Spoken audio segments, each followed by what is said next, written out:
You know, Tyler, I didn't think that Monday evening you would still be here with me. Somebody's got a case of the Mondays. Yeah, I've got a case of the Mondays, that's for sure. The mamas and the papas definitely have a case of the Mondays. So this is Classic Vinyl Podcast, and this is the podcast where we listen to and review songs and albums from the classic vinyl era of the 60s and 70s.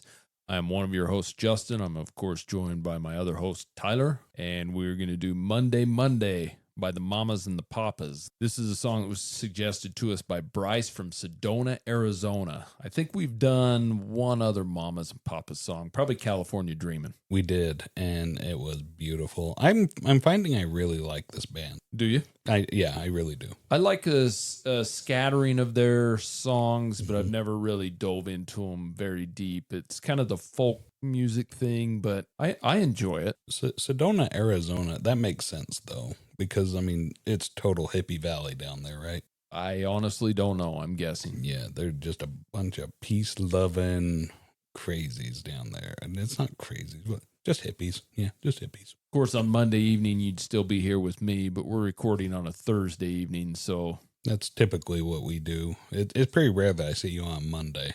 But I'm actually scared of Mondays, because even though I do work from home, I still hate Mondays. Me too. I think most everybody does, don't they? It is my least favorite day of the week. I think Sunday could be mine. Yeah. Well, yeah, for work reasons, for sure. Yeah. So let me give you a little history on the Mamas and the Papas. They're an American folk rock group formed in 1965 by John and Michelle Phillips. They were in a group called the Journeymen together. And Denny Doherty, he's a Canadian musician. He was in a group called the Mugwumps, which is a really cool band name, really. It is, yeah. So Mama Cass Elliot, she was the last to join the group. She'd been in the Mugwumps with Denny Doherty as well. So the band was originally going to be called the Magic Circle. Now, circle spelled with a Y. So that sounds more British to me than American. That sounds psychedelic to me. Yeah, but they switched to the Mamas and the Papas, and the inspiration for that name came from the Hells Angels, actually calling their female associates the Mamas. The Mamas, yeah. So somehow they pulled it from there. Oh, big biker mamas, yeah. So the group was introduced to Lou Adler of Dunhill Records by Barry McGuire, which led to the group's audition. The band's first single was the single we're doing today, Monday Monday, in March of 1966. It became the band's only number one hit in the U.S., hit number 3 in the U.K., and we'll get to more information on the song here in a minute.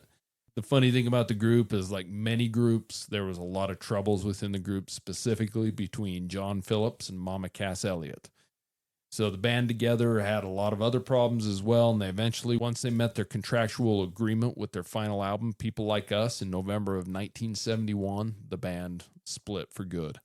Now, Mama Cass Elliot had a short, successful solo career until she died of heart failure in June of 1974. Yeah, she didn't die of eating a ham sandwich, you crazies. It's a common misconception, but it kind of makes sense, I guess, why that's lived on for so long. Yeah.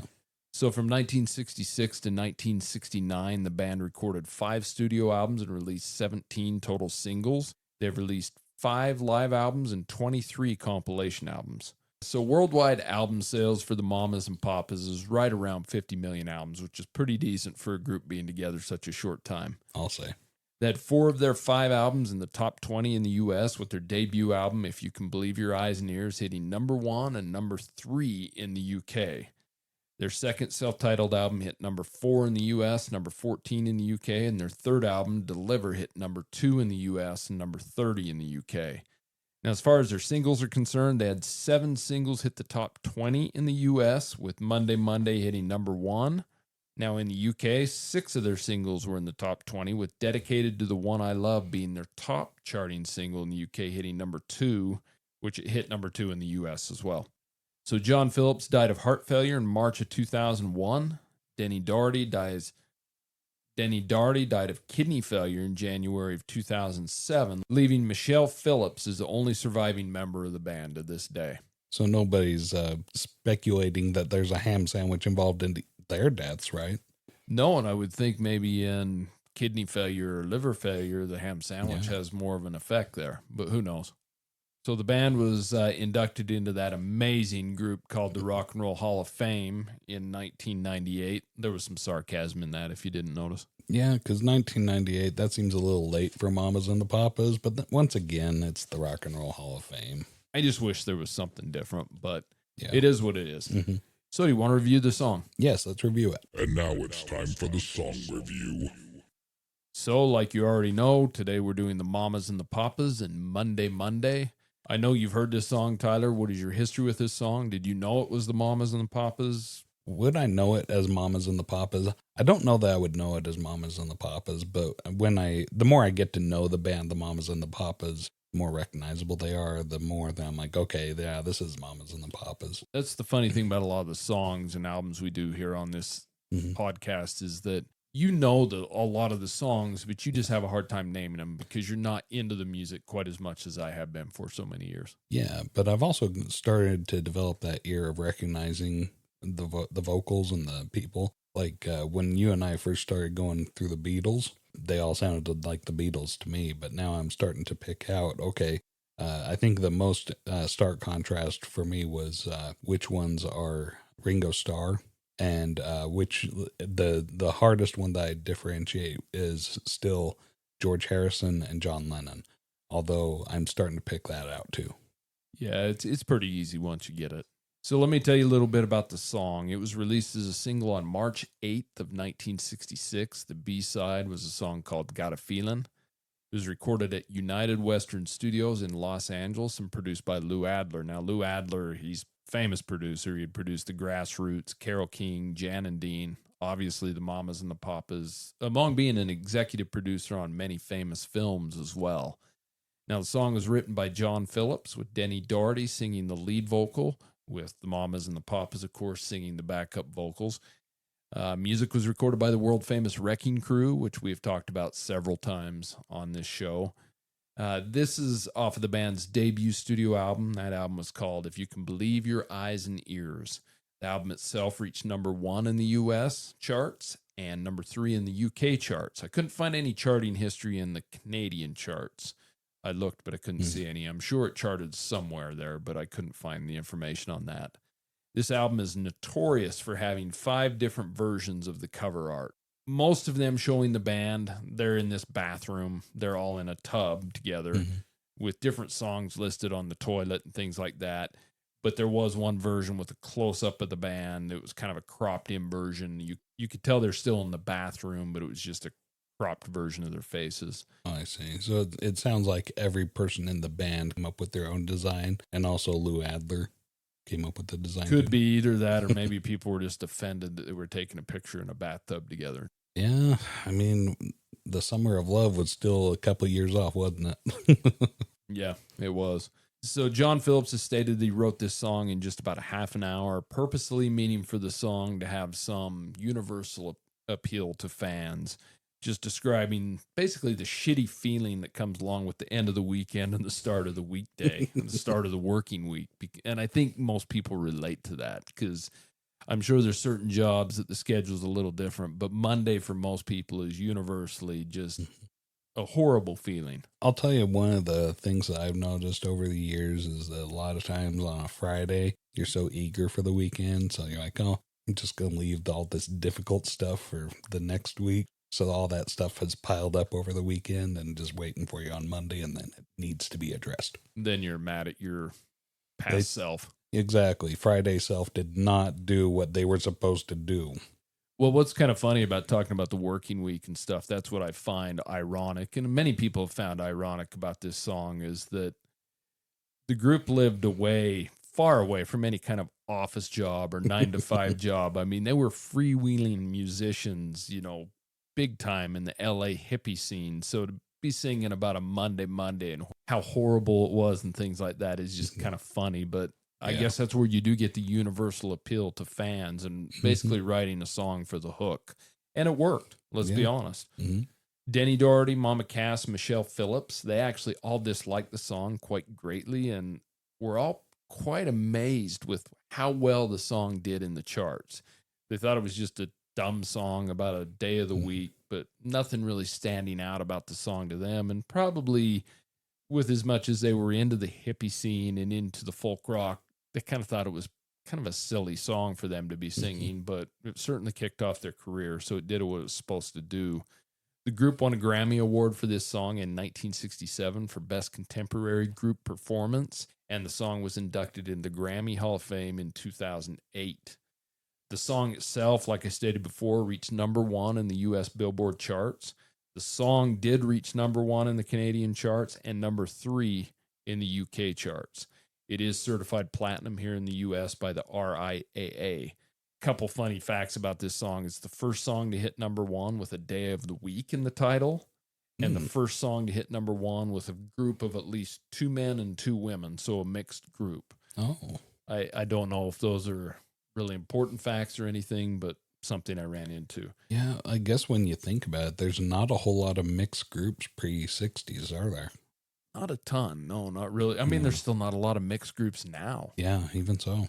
So many cover versions exist of this song. Petula Clark, Neil Diamond, The Fifth Dimension, the Bull Brommels, Wilson Phillips in 2004, which are kind of formed from this group and from the Beach Boys a little bit. So they're children.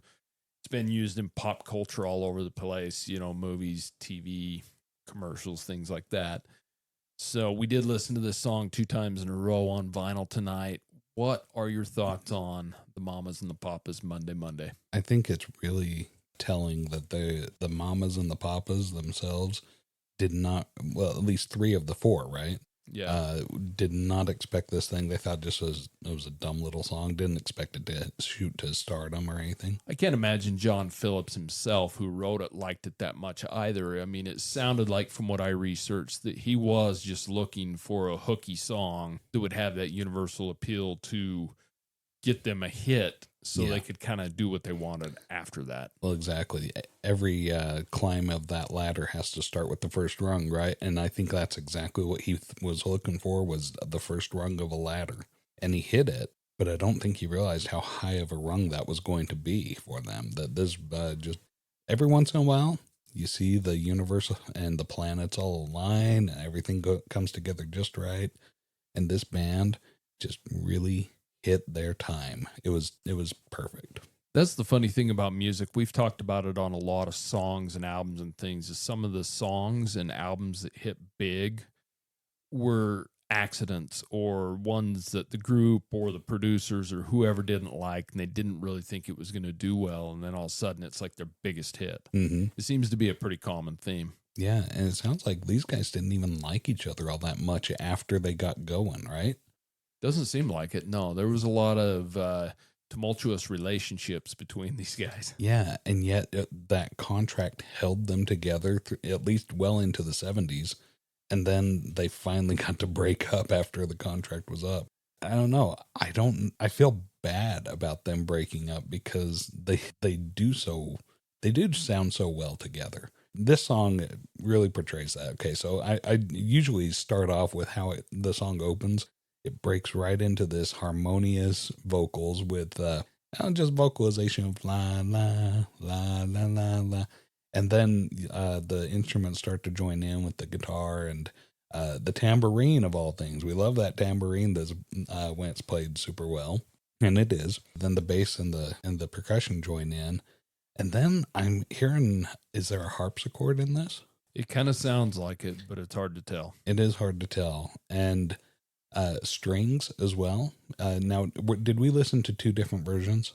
No, they were both the same version we listened to. Okay, so there are strings in this. There is that Wrecking Crew, they brought the orchestra in. A lot of times when you read the lineups for the Wrecking Crew, there can be like 15, 20 people in that. They've got kind of their mainstays, but yeah, a lot of times strings and brass are involved. I don't think there's really any brass in this one, but there are some strings in the back. Yeah. Now, the Mamas and the Papas, the way that they harmonize together is so gentle on the ears. It's so nice. And yet the song, the subject they're singing about, it's really quite melancholy. And so there is this sadness to it that's underlying the whole thing. And I really enjoyed that because it reins in that sweet melodic tone of their voices and the harmonizing, But then it ties it back down to, well, this is a song about a person that's having a bad day at the beginning of the week. That Monday morning started off great, and then I didn't realize that the person I loved was going to run off and leave me by Monday evening. So somewhere along the day, things took a turn for the worse. And so they had a shitty day at work just simply because it was Monday, and they had a bad relationship issue. yeah, that's what it sounds like. Yeah, not a good start to the week. No, so this every other day of the week is fine. Yeah, every other day of the week is fine. Yeah. Yeah. Whenever Monday comes, then it just goes to crap. Like we've been talking about, that's really relatable for so many people. So I think that Mr. Phillips was onto something when he's like, okay, I want a relatable hit. Really, for not having so much experience with the grind of a Monday to Friday 9 to 5, he really came up with something that's so relatable. Well, it kind of reminds me of the relatable Loverboy song, Everybody's Working for the Weekend. Mm-hmm. Yeah. Because that's kind of the same type of thing, It's showing how exciting it is to go into the weekend. Yeah. And by the end of the weekend, this is when this song starts. Exactly. Kicking in. Yeah. And this song, you're going to hear it all over the radio because the Mamas and the Papas really have this excellent sound that's so ear friendly, and it's so just kind of universal people friendly. It's one of those easy listening soft hits that any station's going to be able to play, especially classic rock. But yeah, so it gets a lot of play, and there's a reason for it. This is a great song in my estimation. What are your thoughts on this one, Justin? Well, like you said, the song kicks right into the harmonies, which, when we're talking about the Mamas and the Papas, the harmonies are what we're talking about with these guys, because they don't play their own instruments really or anything, a little acoustic guitar and things like that. But it's the singing, it's the harmonies that make this band great and fun to listen to. I think the thing besides the harmonies that stick out in this song is the bass, and that's our friend Carol Kay. Mm-hmm. Once again, I don't hear a lot of guitar in this song. There's a lot going on, but it's kind of mixed to the back. The bass is the thing that's mixed most to the forward, but obviously the star of the show are the vocals. When you get into the every other day portion, the bridge, that's when I think the harmonies are great, because you've kind of got the offset harmonies and things, and that's my favorite part of this song. The drums are okay in it, but nothing to speak about. But I don't think that's anything to say about the Wrecking Crew. I think that's just the way it was meant to be mixed and to put the spotlight on the vocals and on the harmonies. So it's a decent song. I'm not heavy into the Mamas and the Papas, and they're really hard to categorize because they're not heavy rock. They're just the Mamas and the Papas. It's kind of a... folk rock is the best way to explain it. And I think you probably said it the best way. It's really easy listening, and all those harmonies and the vocals are really easy on your ears. And there isn't very many Mamas and the Papas songs I don't want to hear. They're just good listening. They really are. But it also, this isn't my favorite song of theirs. I would say most likely my favorite song of the Mamas and the Papas is probably Creek Alley. And I like California Dreamin' too, but the one thing that suffers from is a little bit of overplay. Yeah. But I've said it a million times before, just because the song's good doesn't mean you can dislike it and blame the song for being overplayed, because it's an amazing song. These guys, they make some excellent road trip songs. So when you got your playlist that you're putting together for your road trip across the country or wherever, throw some Mamas and the Papas in there for a palate cleanser every now and again. It'll do the trick. Yeah, I enjoy this song. It's just not my favorite of theirs. So do you want to get the song rating? Let's rate it. Song rating. Okay, listener, if this is your first episode, I will briefly explain our rating system. It's a scale of 0 to 10, 10 being the best.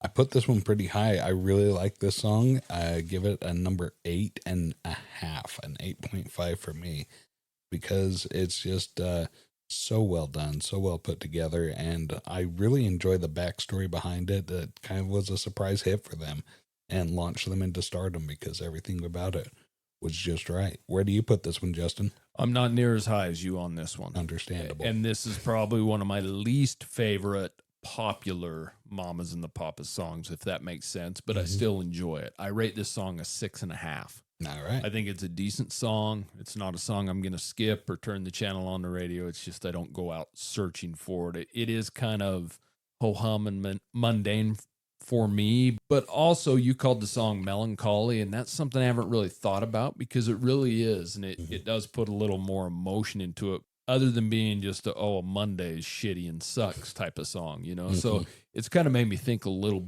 bit more about that in that way, but that's you, the lyric guy. I'm just here to listen to the music, and I think as much as I enjoy the harmonies, I would have liked to hear a little more music backing it than just the bass, but that's very fair. Still a very good song. I still enjoyed it.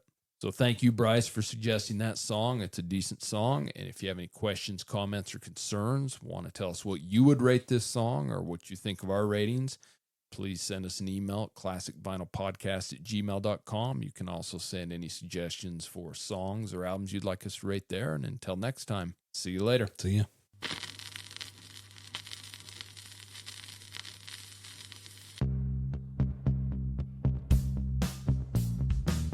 Thank you.